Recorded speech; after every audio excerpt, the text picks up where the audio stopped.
What's up YouTube? Welcome back to Top 10 Beyond the Screen. I'm your host Joss, and before I get started with today's exciting list, make sure you follow us on our social media pages, which are linked down below. And stick around with me until the end of this video where I will respond to some comments because that is always fun.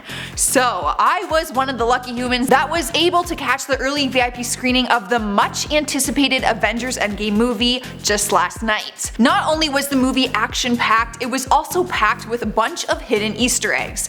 You may have caught on to some of them, but let's test out just how well you are paying attention. In today's list, I'm telling you guys the top 10 Easter eggs you missed in Avengers Endgame Part 2.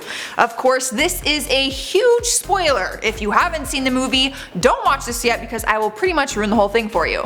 Consider yourself warned. Let's get started.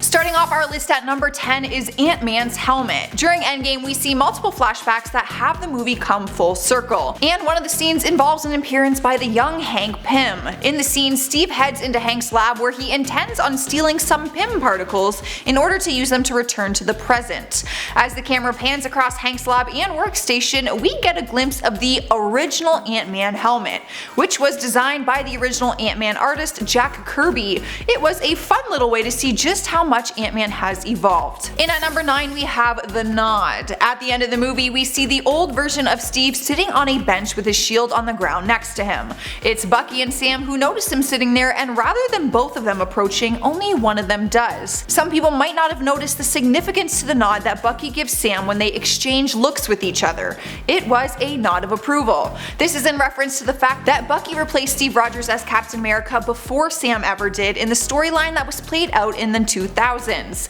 In the story, Steve Rogers died and Bucky was selected as his replacement. Throughout the comics though, both Bucky and Sam have both had their time as Captain America, so Marvel fans were wondering which one was going to take it this time. The nod shows us that Bucky was passing on the torch and approved of Sam becoming the new Captain America. Sliding into number 8 we have Rocket Man's suit. After the 5 years later jump in the movie, we see that Rocket is wearing a new blue suit with red highlights on it. Some may have just thought that as time went on he chose to upgrade his wardrobe, but the suit actually references something from the comic books. The new costume is inspired by the team uniforms worn by the Guardians of the Galaxy in the comic books, which were one of the main inspirations for the James Gunn Guardian movies. At number 7 we have I Can Do This All Day. This line was referenced in Avengers Endgame when Captain America is fighting his past self in the 2012 time travel. It was a line that had the theater laughing, but it actually had a huge throwback in the MCU that some fans may or may not have caught on to. This is actually a line that Steve has said twice in the past. He first said it in the first Avenger movie in the 40s when he was getting bullied in an alleyway before he was a superhero. As he was taking a beating, he told the bully, "I can do this all day." The second time was in Captain America Civil War when he said the phrase to Tony Stark. This time around, the 2012 version of himself says it to Cap, believing that he's Loki, and Cap responds with an exhausted, "I know." The other great moment of this scene is when 2012 Cap has him in a headlock and he gets out of it by saying Bucky is alive. Taking the number 6 spot is Morgan Stark. After the 5-year jump, we end up finding out that stubborn and sarcastic Stark is now a dad. We get to meet his new little girl named Morgan, who is adorable by the way. Tony and Pepper decide to name their daughter Morgan, which is apparently after an uncle that Tony mentions in Infinity War. In the comics, Tony has a cousin named Morgan Stark who's popped up a few different times over the years and sometimes causes trouble for Iron Man. Coincidentally enough, his little girl gives him some trouble in a few scenes in Endgame. Playful trouble, of course. She's caught taking his Iron Man helmet from their garage in one scene and also sneaks out of her bedroom late at night in another scene. It seems that her name wasn't picked at random. Halfway through the list at number 5 we have Smart Hulk. We get to see a hilarious new version of the Hulk after the movie jumps to 5 years later. Turns out Bruce Banner and the Hulk combine their two personas and now take on a new look. It's the Hulk, but wearing clothes, glasses, and a friendly smile. This new Hulk comes from the Incredible Hulk comics by Peter David, who is the first person to merge the various Hulk personas into one single being. In one comic book issue, there's a part that shows the Hulk being incredibly nice to children, which is exactly what we see in Endgame. While Hulk is having breakfast at a restaurant, kids approach him for a picture where he is super playful and kind to them. Coming in at number 4, we have the Hulk holding up a mountain mountain of debris. In one of the scenes in Avengers Endgame, we see Hulk using his strength after Thanos blows up the Avengers headquarters into a million pieces.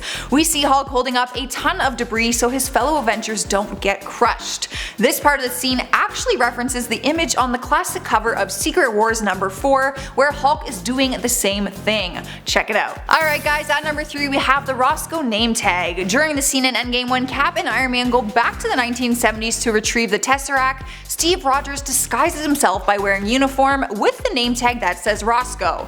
Most people wouldn't have noticed the writing on the name tag, but it is believed to be a reference to Roscoe Simons. He is the guy who briefly replaced Steve Rogers as Captain America roughly around the time that this new scene is actually taking place. Here we are at number 2 with the Terminal Beach. In one of the time travel flashback scenes, we see a security guard reading a book called The Terminal Beach, which is a book written by J.G. Ballard. The Terminal Beach is a collection of science fiction short stories which was published back in 1964. Coincidentally enough, one of the short stories is titled Endgame, which is the story of a prisoner who lives in a house with his executioner but has no idea when he will be executed, so the two of them play chess to pass the time. The title Endgame also references the final moves in a chess match when sometimes the conclusion is foregone, but the player may have no way to avoid it. This is basically what the ending of Avengers Endgame is all about: who calls the final checkmate. Taking our number 1 spot is faint clanging noise. Me and my fellow Beyond the Screen colleagues impatiently sat there waiting for an epic post-credit scene,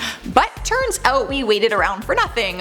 While that was super disappointing, there was a hidden gem at the end of the credits. When we see the Marvel title card appear on the screen, if you listen closely, you can hear a faint clanging noise that sounds like metal being worked with. This was actually the sound effect from 2008's Iron Man film, back when Tony was building the Mark I Iron Man suit inside of that cave. This was a very special tribute to Iron Man's death, and one that probably has a few people wanting to cry. Alright guys, there you have it. Let me know in the comments if you caught on to any of these, or let me know if I missed any. Also give this video a thumbs up if you like it, but for now let's check out some comments from some of my other videos. Dwayne Madison says, love Marvel, love the movies and the actors are awesome, and love Jocelyn Medard, good looking self. Thank you Dwayne, I love Marvel too. Dorth Surreal says, hey lady, look down. What? Tanika Dempsey says, what happened to your jumper, girl? I think jumper is another word for sweater, so if you're talking about my ripped sweater that I had on, yes, I know that it looks like I was attacked by a bear, but it's just the style these days. Bobby No Last Name says, if Ant-Man does go up Thanos' butt and expands, that'll be one hell of a scene. It really would have been, but I am not gonna lie, I'm pretty happy that that scene didn't happen. Alright guys, we are at the end here. Don't forget to subscribe before you go. I'm your host Joss, and I'll see you next time.